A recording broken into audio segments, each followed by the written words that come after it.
Morning friends. आज हम BA part second के सेकंड पेपर भारतीय राज्यसभा में लोकसभा के बारे में अध्ययन करेंगे। भारत में संस्थात्मक शासन प्रणाली है और सरकार के 3 अंग व्यवस्थापिका के 2 सदनों को यहाँ मान्यता दी गई है। उच्च सदन के रूप में राज्यसभा और निम्न सदन के रूप में लोकसभा है। इस सदन का चुनाव प्रत्यक्ष आधार पर वयस्क मताधिकार के द्वारा किया जाता है, यानी भारत की जो वयस्क जनता है उसे वोट देने का अधिकार है। लोकसभा की सदस्य संख्या 545 है। लोकसभा के सदस्यों के लिए कुछ योग्यताएं विधान के द्वारा निर्धारित की गई हैं, जो कि इस प्रकार हैं। वह भारत का नागरिक हो, 25 वर्ष से उसकी अधिक आयु हो, लाभकारी पद पर कार्यरत नहीं हो, पागल दिवालिया नहीं हो। इन योग्यताओं के अलावा अन्य योग्यताएं निर्धारित करने का अधिकार संविधान द्वारा संसद को 1951 में जन प्रतिनिधित्व अधिनियम पास करके दिया गया था, जिसके अंतर्गत कुछ योग्यताएं निर्धारित की गई थी, जिसके अंतर्गत यह माना गया था कि अनुसूचित जातियों से संबंधित सुरक्षित स्थानों के उम्मीदवारों के लिए यह आवश्यक है कि जिसके लिए जो स्थान सुरक्षित है उस क्षेत्र से वही उसी कैटेगरी का उम्मीदवार खड़ा हो सकता है। इसी तरह से असम की जनजाति के लिए जो सुरक्षित स्थान है वहाँ से उसी जाति के लोग खड़े हो सकते हैं। अन्य किसी भी स्थान से उम्मीदवार होने के लिए आवश्यक है कि किसी भी निर्वाचन क्षेत्र से उसका नाम मतदाता सूची में होना चाहिए। निर्वाचन संबंधी अपराध के लिए दोषी पाए गए व्यक्ति को निर्वाचन आयोग द्वारा निश्चित समय के लिए अथवा जीवन भर के लिए चुनाव लड़ने के अयोग्य घोषित किया जा सकता है। किसी भी अपराध के लिए 2 वर्ष से अधिक सजा ना पाई हो और उसे जेल से छूटे 5 वर्ष हो चुके हों, उसे सरकार से संबंधित कोई ठेका ना मिला हो, उसे बेईमानी या राजद्रोह के अपराध में सरकार में से नहीं निकाला गया हो, वह छुआछूत उन्मूलन कानून के अंतर्गत दंडित नहीं किया गया हो। इस प्रकार जो दंडित व्यक्ति है उसे दंड दिए जाने के समय से 6 वर्ष तक चुनाव में खड़े होने का अधिकार नहीं होता है। वह व्यक्ति चुनाव के दौरान धर्म, जाति, नस्ल के आधार पर भेदभाव फैलाने का दोषी न हो। इस प्रकार से दंडित व्यक्ति भी 6 वर्ष बाद ही चुनाव लड़ सकता है। तो ये व्यवस्थाएं 1951 में स्वीकार की गई थी। उसके बाद 1988 में जन प्रतिनिधित्व अधिनियम के अंतर्गत यह स्वीकार किया गया कि आतंकवादी गतिविधि, तस्करी, जमाखोरी, मुनाफाखोरी, खाद्य पदार्थों एवं दवाओं में मिलावट करने वाले, विदेशी मुद्रा नियमन फेरा का उल्लंघन करने वाले तथा महिलाओं के खिलाफ अपराध करने वाले व्यक्तियों को जन प्रतिनिधित्व अधिनियम के अंतर्गत चुनाव लड़ने के अयोग्य माना जाएगा। चुनाव आयोग के द्वारा 31 मार्च 2003 को निर्देश जारी किए गए थे कि राज्यसभा, लोकसभा, विधानसभा, विधान परिषद का चुनाव लड़ते समय जो भी खड़े होने वाले उम्मीदवार हैं उनको शपथ पत्र पर कुछ विषयों की जानकारी देनी होगी। जैसे ये उन्हें बताना होगा कि वो किसी आपराधिक मामलों में मनोनीत, दोषमुक्त या बरी तो नहीं हैं। अगर हैं तो क्या उन्हें सजा मिली है। नामांकन से 6 माह पहले तक के समय में क्या प्रत्याशी 2 वर्ष या इससे ज़्यादा कैद योग्य किसी लंबित प्रकरण में आरोपित या उस पर लगाए गए जो आरोप हैं वो साबित तो नहीं हुए हैं।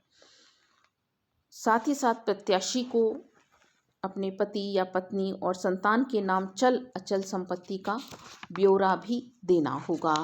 साथ ही साथ प्रत्याशी को अपनी शैक्षणिक योग्यता भी बतानी होगी। उत्तरदायित्व के आधार पर किसी भी सार्वजनिक वित्तीय संस्था अथवा सरकार का कोई बकाया हो तो उसकी सूचना भी देनी होगी।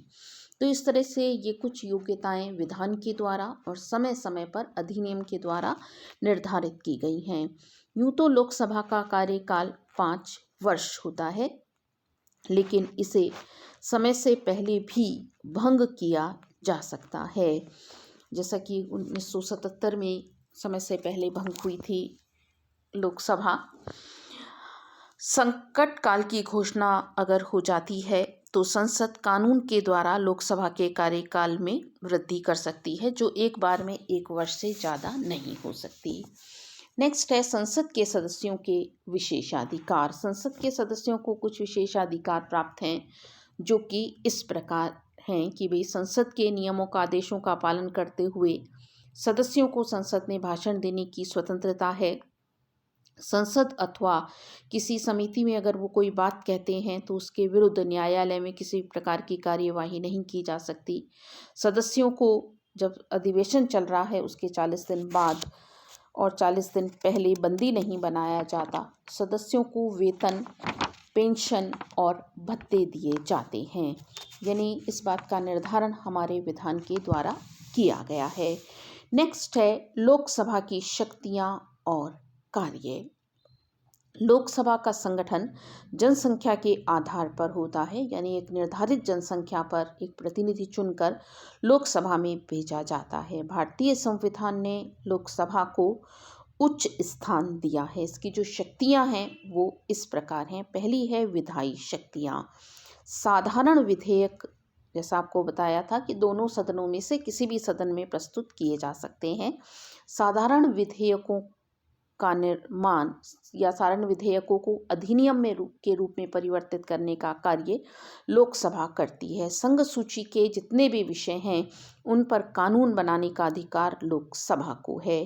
वित्तीय शक्तियां, देश का जो बजट है उसका निर्माण भी लोकसभा के द्वारा किया जाता है। वित्त विधेयक का प्रस्तुतिकरण ही पहले लोकसभा में होता है। कार्यपालिका पर नियंत्रण की शक्ति, हमारे यहाँ चूंकि संस्थात्मक शासन है, कार्यपालिका और व्यवस्थापिका में घनिष्ठ संबंध है, इसीलिए कार्यपालिका पर जो नियंत्रण लगाया जाता है वह व्यवस्थापिका लगाती है, क्योंकि कार्यपालिका व्यवस्था के प्रति उत्तरदायी है। और इस संबंध में अविश्वास प्रस्ताव पारित करना, निंदा प्रस्ताव पारित करना, काम रोको प्रस्ताव पारित करना, कटौती प्रस्ताव लाना, ये सब कार्य व्यवस्थापिका के हैं या मेन रूप से लोकसभा के हैं। अगर लोकसभा में कार्यपालिका के विरुद्ध इनमें से कोई सा भी प्रस्ताव पारित हो जाता है तो कार्यपालिका को अपने पद से इस्तीफा देना होता है। नेक्स्ट है संविधान संशोधन संबंधी शक्ति। विधान में जो संशोधन किए जाते हैं वो संशोधन भी लोकसभा के द्वारा ही किए जाते हैं। निर्वाचक मंडल के रूप में कार्य, राष्ट्रपति और उपराष्ट्रपति का निर्वाचन जिस निर्वाचक मंडल के द्वारा किया जाता है, जिसमें लोकसभा, राज्यसभा, राज्यों की विधानसभाओं के सदस्य होते हैं, तो लोकसभा के सदस्य राष्ट्रपति और उपराष्ट्रपति के निर्वाचन में भी अपनी भूमिका निभाते हैं।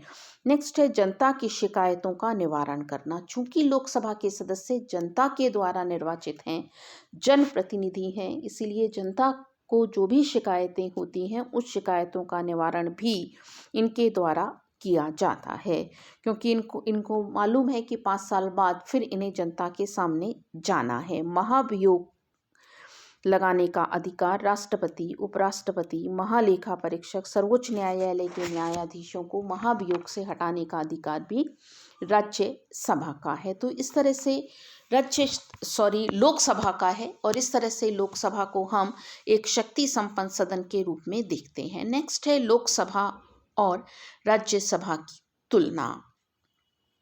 लोकसभा और राज्यसभा की तुलना के आधार पर हम ये बात साबित कर सकते हैं कि भारत में निम्न सदन उच्च सदन के मुकाबले अधिक शक्ति संपन्न है, यानी लोकसभा राज्यसभा के मुकाबले हमें अधिक शक्ति संपन्न नजर आती है।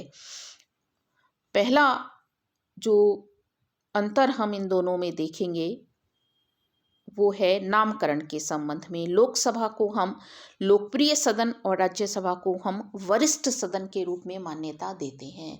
लोकसभा लोकप्रिय सदन है, जनता के प्रतिनिधि, जनता के द्वारा सीधे चुने हुए प्रतिनिधि लोकसभा तक जाते हैं, और राज्यसभा ज़्यादातर जो वरिष्ठ नेता हैं वे राज्यसभा में पहुंचते हैं। प्रतिनिधित्व के संबंध में अंतर, लोकसभा भारत की समस्त जनता का प्रतिनिधित्व करने वाला सदन है, जबकि राज्यसभा राज्यों का प्रतिनिधित्व करता है।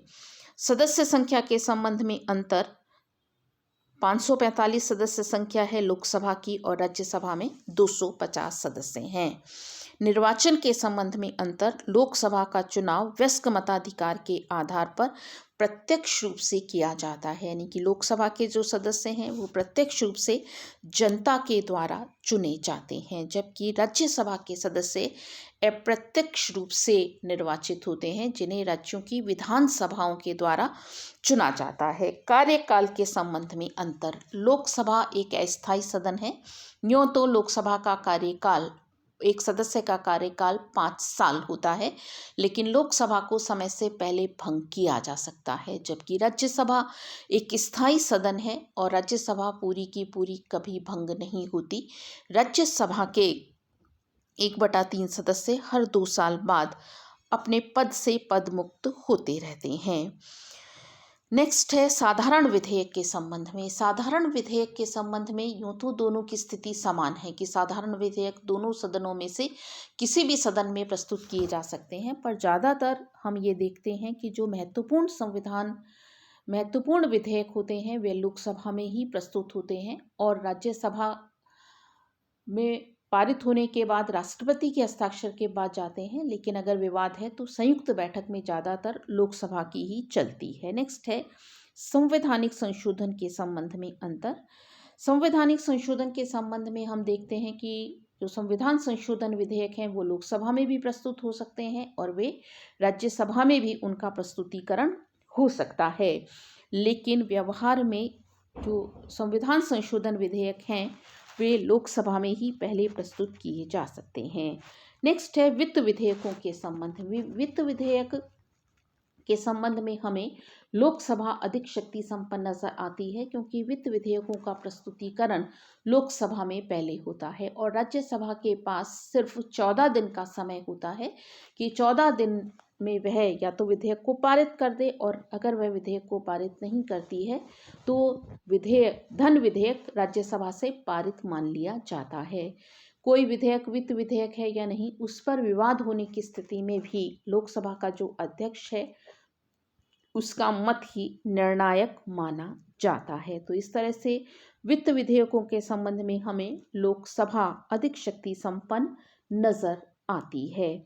नेक्स्ट है कार्यपालिका पर नियंत्रण के संबंध में। कार्यपालिका के नियंत्रण के संबंध में हम देखें तो हमें लोकसभा ही शक्ति संपन्न नजर आती है, क्योंकि अविश्वास प्रस्ताव, कटौती प्रस्ताव, ये सभी प्रस्ताव लोकसभा के द्वारा ही कार्यपालिका के विरुद्ध लाए जाते हैं, राज्यसभा के द्वारा नहीं। तो यानी यहाँ भी हमें लोकसभा अधिक शक्ति संपन्न नजर आती है, लेकिन 2 शक्तियाँ राज्यसभा के पास ऐसी हैं जो कि लोकसभा के पास नहीं है, जैसे कि राज्यसभा उपस्थित तथा मतदान में भाग लेने वाले सदस्यों के 2/3 बहुमत से राज्य सूची के किसी भी विषय को राष्ट्रीय महत्व का घोषित कर सकती है, और यह अधिकार लोकसभा के पास नहीं है। दूसरा है नवीन अखिल भारतीय सेवाओं की स्थापना के लिए भी वह प्रस्ताव पारित कर सकती है, यानी कि किसी भी राज्य की जो प्रशासनिक सेवा है उसे वह अखिल भारतीय सेवा बनाने के लिए प्रस्ताव प्रस्तुत कर सकती है। तो निष्कर्षात्मक रूप में हम यही मानकर चलते हैं कि भारत की द्विसदनात्मक संसद में लोकसभा की स्थिति अधिक महत्वपूर्ण है। हालांकि हम ये नहीं कह सकते कि राज्यसभा शक्ति शून्य है या राज्यसभा केवल दोहराने का कार्य करती है, ऐसा तो नहीं है, लेकिन फिर भी हम यही देखते हैं कि राज्यसभा की तुलना में लोकसभा हमारी संसद का एक महत्वपूर्ण सदन हमें दिखाई देता है। धन्यवाद।